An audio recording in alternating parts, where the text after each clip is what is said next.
Hi, I'm Darren and welcome to New Factory Classics, and today we're going to break down Edward Scissorhands. A grandmother and her daughter are getting ready for bed during a giant snowstorm. The granddaughter asks where snow comes from. Despite having the option of explaining how weather comes from normally, the grandmother breaks down a huge story. She tells her granddaughter of the time she fell in love with an emo golem that had scissors for hands. The story begins with the inventor that lived on the hill in that giant mansion. He created many inventions, but his greatest of all was Edward. Edward was a living being that was created by the inventor, but unfortunately he wasn't complete, and instead of having normal hands, he had scissors. How Edward peed or wiped his butt is still a mystery 30 years later. Cut to 50 years ago in Lutz, Florida, a perfect little suburb where all the men go to work all day and all the women gossip. Peg is a door-to-door Avon saleswoman. When she's not taking care of her 2 kids, she's peddling makeup throughout the neighborhood. When nobody wants to buy her crap, she decides it's time to go see if that inventor that lives on the hill needs some makeup. When no one answers the door, she decides just to break in. Inside the old mansion are perfectly cut hedges and bushes that look like dragons and other monsters. Nobody answers when she calls out in the mansion, but she just keeps exploring. In the attic, Peg finds a man in his 20s who's scared and hiding in the corner, and he has knives for hands. He may be clad in leather and have cuts all over his face, but it's somebody that Peg decides that she should go and approach. Peg offers to help the man with his cuts and scars by offering to put makeup on him. This is of course a problem that the Tupperware lady wouldn't have been able to solve. Anyways, she decides to take this confused homeless man back with her to her house. Every woman in the neighborhood sees Peg driving this mysterious man and decides to follow for more information. Edward is introduced to the perfect 90s house. TVs, beds, couches, everything that he didn't have up in the mansion. Peg shows Edward pictures of her family, her husband Bill, her son Kevin, and of course, her daughter Kim. Edward instantly falls in love with Kim. He may be a confused 20-year-old crazy man clad in leather that's never been to normal society, but even he can't get past her, let's say, 18-year-old looks. Remember, Edward, what starts as Winona Forever ends with Wino Forever. Since Kim is on a camping trip with her boyfriend, Peg decides to let this crazy guy with knives sleep in her daughter's bed. Also, the bed is a water bed, so he immediately punctures it. I'm sure no other damage or injuries will happen to anyone in the normal world with the confused man who's never been in normal society that has knives for hands. He's constantly cutting his face. Why the inventor would actually animate him before finishing the hands, I'll never know. Dude, you're the one who chose to bring him to life so soon. Maybe next time you wait till the body's complete before you bring it to life. All the nosy neighbors show up. They're bored with their stay-at-home lives and they decide that they want to see what this new person in their neighborhood is all about. Bill and Kevin come home for dinner and they're totally chill with this random dude with scissors for hands eating dinner with them. They don't seem to care the fact that Peg just brought this random dude home and is letting him sleep in their daughter's room. Edward has trouble eating the peas that Peg made for him, which makes you wonder how he fed himself all these years. Edward shows off his shrub cutting abilities to the family, which is very impressive.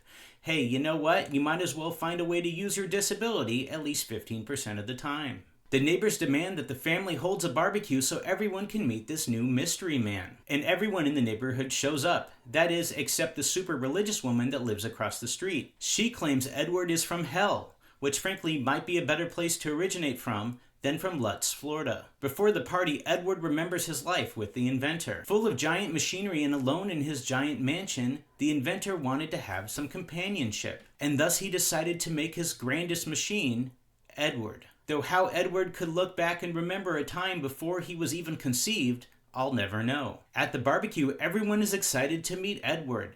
The local men want him to join their card game, and the local women all want to sleep with him. And why not? He's got rusty giant knives for fingers. Kim comes home early from her camping trip and completely freaks out when she finds a random man with knives sleeping in her bed. Come on, Kim, chill out. Oh, I'm sorry you didn't expect a random homeless dude with knives sleeping in your bed? Get over yourself. Peg calms her daughter down and invites her to go meet Edward down in the basement. Now, of course, Bill already got Edward drunk, so it makes their second interaction even crazier than their first one. We find out that Kim's boyfriend's parents are super rich, but they won't share their money with him. They keep all their valuables locked away, which is probably a good idea because their son is a giant asshole. Edward cuts every bush in the neighborhood to look like people and animals. He eventually starts cutting the hair of all the local dogs, making them all look super interesting. He immediately moves on from dogs to the local women, and why not? They actually have money, and they all want to sleep with him. After a date with her boyfriend, Kim left her key at home, and so she can't actually get inside, though she just asks Edward, who uses his knife fingers to break open the door. This gives a good idea to her boyfriend, who's been wanting to rob his parents all this time. In a TV interview, Edward reveals that there's a girl he actually likes. And while Kim is watching the interview, she realizes that she actually likes Edward too. She's actually starting to fall in love with him. And why not? He lives in her house, he's covered in scars, and he doesn't understand the natural world. Plus, let's be honest, her boyfriend's an asshole. Joyce, the neighborhood woman who wants to sleep with Edward the most, has a great idea. They should open up a hair salon together. And by open up a hair salon, it really is just a ruse to get him into the back room so she can seduce him. Of course, he's really confused because he doesn't know how anatomy works, so he runs away scared. Not to mention, he's actually just in love with Kim, who, let's just say, stole his heart. The bank denies his bid to get a loan for the business because it turns out he's not a real human, which is a truly big blow to all of robot kind. Kim's boyfriend takes Edward to his house. His plan is to get Edward to break through all the locks so then he can steal from his parents. He especially wants all this money so he can buy a van and so he can nail Kim whenever they go on dates. So they manipulate poor Edward to break into his parents' house. He'll do anything for Kim because he loves her. The alarms go off and lock Edward inside. The rest of the group abandons him. This robbery is a bust. Of course, if you wanted a robbery to go better, you would use the actual criminal in the group. Edward gets released from jail, but now the whole neighborhood is against him. Things start to fall apart when Kim realizes she doesn't like her boyfriend anymore and she actually loves Edward. Her boyfriend realizes this and he needs to get Edward out of the way. Edward hates the boyfriend and even starts destroying the house that they let him stay with them in. The family is mad that Edward cut up the walls while they were out for the day. Even worse, Joyce, the lady that he was going to go into business with, claims that Edward tried to seduce her himself and forced himself on her, which is definitely not what happened. Looks like the walls are starting to close in on Edward.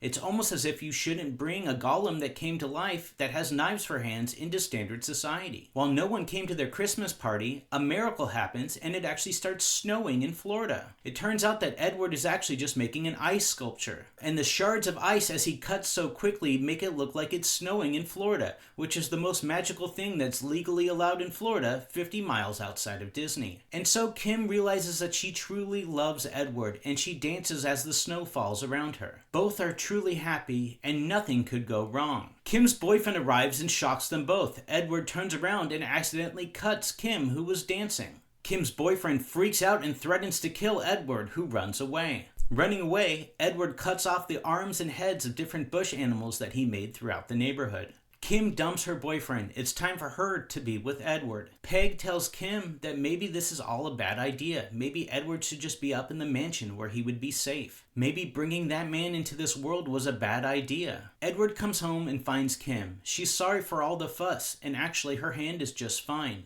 They end up embracing for the first time in their lives. Then he ends up remembering the only other memory of a Christmas that he's ever had. The inventor had presented him with his hands. Unfortunately, the inventor had a heart attack and fell over. Edward ended up cutting his hands as the inventor died. Though he has two Christmas memories, this one is obviously the bad one. Kim's boyfriend gets drunk. He just got dumped by Kim, but he decides he's going to get her back, so he gets in his van and starts driving, and he almost drives over Kim's brother. Edward pushes Kevin out of the way so he doesn't get hit by the van. Unfortunately, he ends up scaring Kevin, who freaks out with all the knives around. The entire neighborhood runs out when they hear the commotion, and they think that Edward is trying to stab Kevin. So the entire neighborhood chases Edward back to the mansion. Kim follows Edward to go make sure that he's okay. But so does her ex-boyfriend, who comes in and shoots Edward with a gun. The two of them end up getting into a fight to the death. Kim's boyfriend repeatedly hitting Edward with a giant piece of wood. Unfortunately, he forgets something that I've mentioned 87 times throughout this video.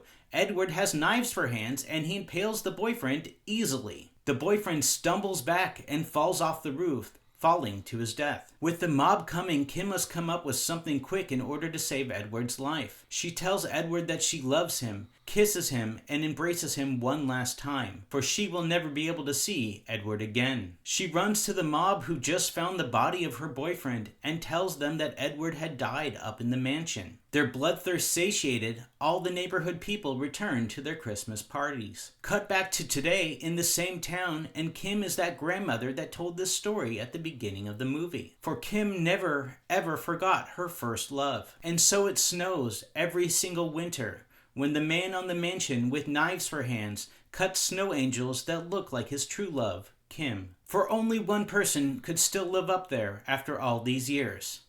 Edward Scissorhands. And now I have seen it, so you don't have to. Please like, subscribe, and share. Thank you. Hey, thanks for watching my video. Please like, subscribe, and share. And while you're at it, leave a comment on my channel. I so desperately crave the acceptance of strangers online.